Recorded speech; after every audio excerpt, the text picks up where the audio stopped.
পোস্ত কিন্তু বাঙালিদের খুব পছন্দের একটা খাবার। আবার যদি হয় চিকেনের পোস্ত, তাহলে হেলদি ও টেস্টি দুটো অপশনই একসাথে বজায় থাকে। তাহলে এই পোস্ত প্রেমীদের জন্য সমস্ত ঘরোয়া উপকরণ দিয়ে জিরো অয়েলে 10 মিনিটসে চটজলদি একটা মুখরোচক রেসিপি আপনাদের জন্য, যা খেতে লাগে অপূর্ব। আর আপনারা সহজে ঘরে এটা বানিয়েও ফেলতে পারবে। শিল্পীর শিল্পতে আপনাদের স্বাগত জানাই। আজকের রেসিপিতে থাকছে চিকেন পোস্ত। আর হ্যাঁ, এরকম চটজলদি হেলদি রেসিপি পাওয়ার জন্য রিকোয়েস্ট করবো আমার চ্যানেলটাকে একটু সাবস্ক্রাইব করে লাইক, কমেন্ট, শেয়ার করে দেবেন। আর হ্যাঁ, খেয়ে অবশ্যই জানাবে খেতে কেমন লাগলো। চলুন তাহলে শুরু করা যাক। আমি নিয়েছি কিছুটা পরিমাণ দই, 3টে পেঁয়াজ, 2 চামচ মতো পোস্ত, কিছুটা কাজু বাদাম আর আমন্ড। যদি আমন্ড না থাকে তাহলে শুধু কাজু বাদামও নিতে পারেন। আর নিয়েছি দুটো তেজপাতা, 3 থেকে 4টে কাঁচা লঙ্কা আর 2 থেকে 3টে শুকনো লঙ্কা। এবার ম্যারিনেশনের পালা।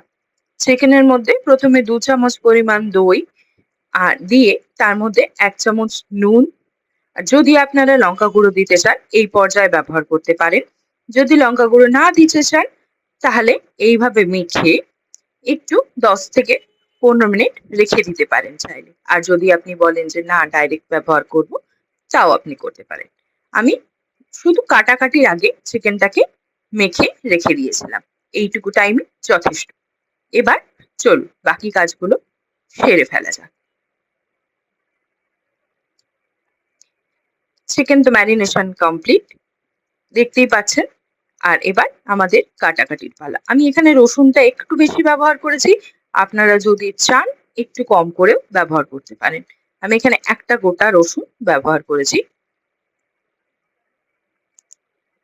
আপনারা যদি চান সেখানে 5 থেকে 6 কোয়া রসুনও ব্যবহার করতে পারেন। তাতেও কিন্তু স্বাদটা একদমই অপরিবর্তিত থাকবে। আচ্ছা, 3টে বড় মাপের পেঁয়াজ একটু কুচি কুচি করে আমি এখানে কেটে নেব।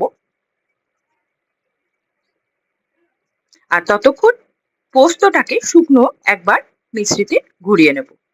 তাহলেই দেখতে পাবেন একটুখানি পোস্তটা গুঁড়ো গুঁড়ো হয়ে গেছে। কাঁচা লঙ্কাগুলোকে কোচানোর দরকার নেই। আমি এখানে 4টে কাঁচা লঙ্কা নিয়েছি। আচ্ছা, আলু আমি ব্যবহার করেছি 2টো। আপনারা যদি আলু দিতে চান 2টো আলু ব্যবহার করতে পারেন। যদি আলু স্কিপ করে শুধু চিকেনের পোস্ত বানাতে চান সেক্ষেত্রেও আপনারা শুধু চিকেনের পোস্ত ব্যবহার করতে পারেন। কিন্তু বাঙালিরা তো আলু বাদ দেয় না, তাই আমি এখানে আলুটাও দিয়েছি। দেখতেই পাচ্ছেন পোস্তটা কিরকম ঘুরিয়ে নিয়েছিলাম।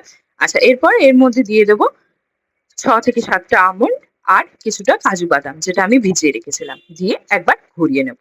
ব্যাস, আমাদের সমস্ত কাটা বাটা রেডি। এবার কড়াইয়ের মধ্যে 1 চামচ তেল দিয়ে একটু লঙ্কার গুঁড়ো আর একটু নুন দিয়ে আলুটা ভাজতে দিয়ে দিলাম। আচ্ছা, আপনারা যদি আলুটা আগে থেকে বয়েল করে নিয়ে সেই আলু ব্যবহার করতে চান তাও করতে পারেন। আমি একটু ভাজা আলু দিতেই বেশি পছন্দ করি।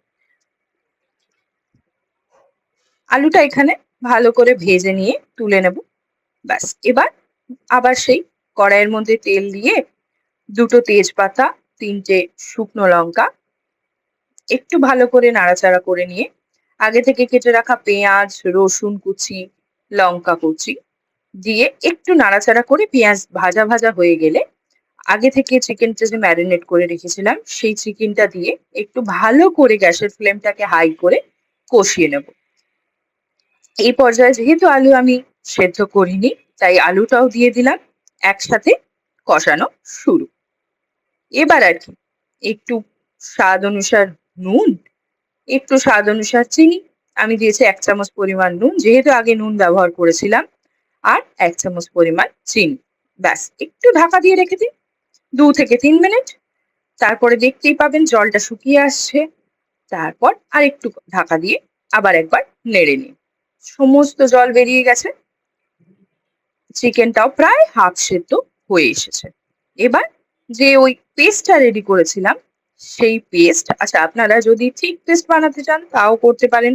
যদি জল দিয়ে একটু লিকুইড করে পেস্ট বানাতে চান তাও করতে পারেন।